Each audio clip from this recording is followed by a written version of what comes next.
بھیسا میں نماز عید الفطر مسلمانان بھیسا نے خشوع و خضوع کے ساتھ ادا کی اور انعام کے دن اللہ تعالیٰ کی رضا اور اجر کے حصول پر سجدہ ریز ہے کر حمد و ثنا کی۔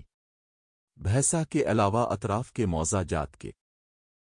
مسلمانوں نے عیدگاہ پر پہنچ کر عید کی نماز کی ادائیگی کی سعادت حاصل کی۔ اس موقع پر مولانا شاہد غفران قاسمی نے خطاب کرتے ہوئے کہا کہ ہر قوم کے لیے عید کا دن ہوتا ہے، وہ اس دن خوشی و مسرت مناتے ہیں۔ حقیقی عید تو انہی خوش نصیب لوگوں کو ملے گی جنہوں نے رمضان مبارک کی رحمت و بخشش اور مغفرت کے مہینہ میں روزے رکھے، قرآن مجید پڑھنے اور سننے کی سعادت حاصل کی، سحری اور اللہ تعالیٰ کی نعمتوں کا شکر ادا کرتے ہوئے ان سے لطف اندوز ہونے کے ساتھ ساتھ اعتکاف کیا اور شب قدر جیسی بخشش و مغفرت کی عظیم رات کو پایا۔ عید کا تہوار ہمیں خدا پرستی، الفت و محبت، ہمدردی، خیر خواہی اور بھائی چارے کی پاکیزہ روح سے منور کرنا چاہتا ہے، اور یہ خدا کا بڑا ہی فضل ہے کہ مسلمان کثیر تعداد میں عید منانے کے اسی طریقے پر عمل پیرا ہے جس کا حکم پیغمبر اسلام مصطفیٰ نے دیا تھا۔ بعد ازاں نماز ٹھیک 9 بجے حافظ منیر امام و خطیب جامع مسجد نے پڑھائی، جبکہ مولانا شاہد غفران قاسمی نے دعا انجام دی، جس کے ساتھ ہی مسلمان ایک دوسرے سے بغل گیر ہوتے ہوئے ایک دوسرے کو عید کی مبارک پیش کی۔ واضح رہے کہ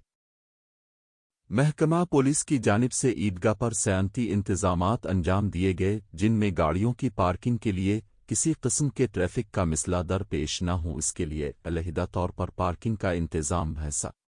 سرکل انسپکٹر گوپی ناتھ کی نگرانی میں انجام دیا گیا، بلکہ وہ خود عیدگاہ پر موجود رہتے ہوئے تمام حالات کا جائزہ لیتے ہوئے نظر آئے۔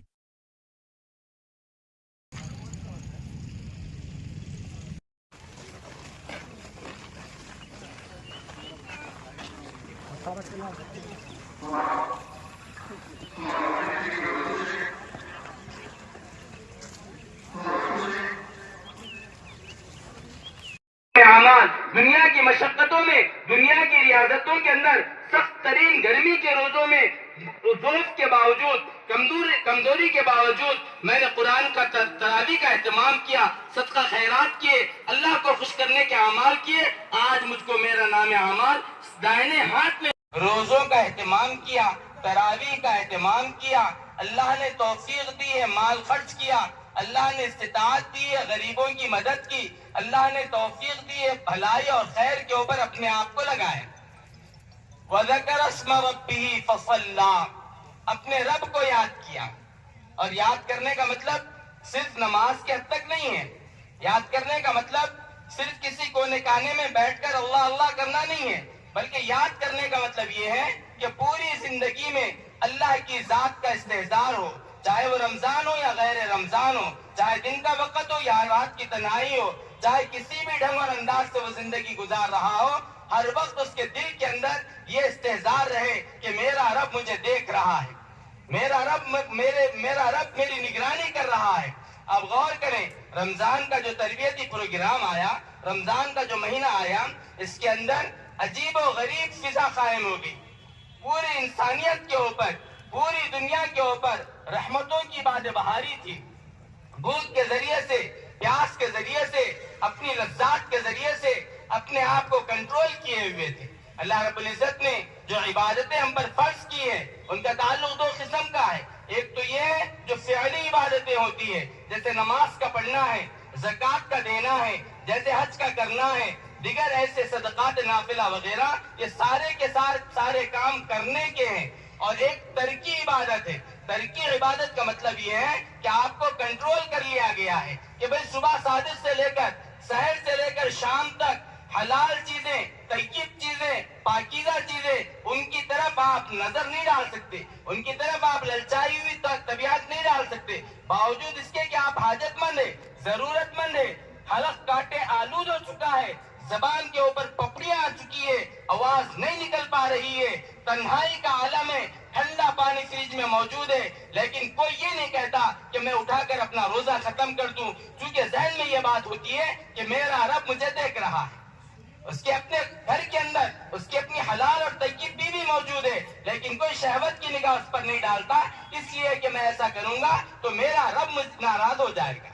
یہ تربیت سکھائی گئی ہے کہ سال کے 11 مہینوں کے اندر وہ رب کائنات جس نے پوری کائنات کو پیدا کیا، وہ خالق اعظم، وہ بادشاہوں کا بادشاہ، وہ شہنشاہوں کا شہنشاہ، ہمیں اس بات کا پابند کرتا ہے کہ حرام سے بچ جائیں اور اپنے آپ کو کنٹرول کریں، اپنے آپ کو مکمل طور پر طریق نبوی پر ڈال لیں۔ جو حلال ہے وہ حلال ہے، جو حرام ہے وہ حرام ہے۔ یہ تربیتی پروگرام رمضان نے ہمیں سمجھایا اور سکھایا ہے،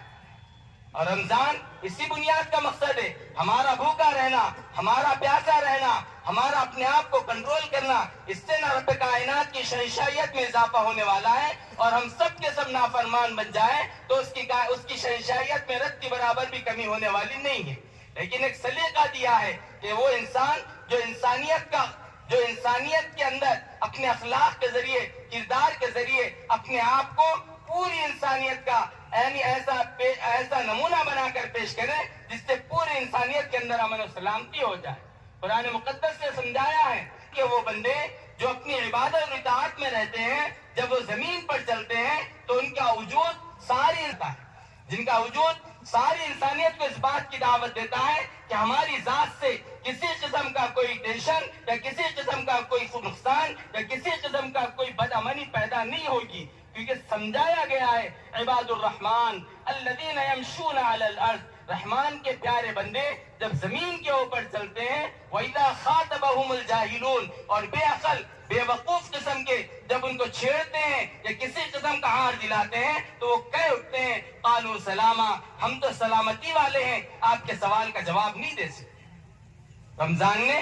یہ ڈھنگ اور سلیقہ ہمیں سکھلایا ہے۔ إلا قضيتها ويسرتها يا أرحم الراحمين. اللهم احفظنا من كل بلاء الدنيا وعذاب الآخرة. اللهم إنا نجعلك في نحورهم ونعوذ بك من شرورهم. اللهم اكفنا بحلالك عن حرامك واغننا بفضلك. اے اللہ ہمارے رزق میں برکت نصیب فرمائیے، اے اللہ اپنا محتاج بنائیے، اے اللہ اپنا محتاج بنائیے، کسی اور کا محتاج نہ بنائیے، اے اللہ اپنا محتاج بنائیے، کسی اور کا محتاج نہ بنائیے۔ اے اللہ ہم سب کے سب یہاں پر اسی لیے جمع ہیں کہ آپ معاف فرما دیتے ہیں۔ اے اللہ ہمارے اعمال اتنے قابل نہیں ہیں کہ آپ کی بارگاہ میں پیش کر سکیں۔ اے اللہ ہمارے اعمال ایسے نہیں ہیں کہ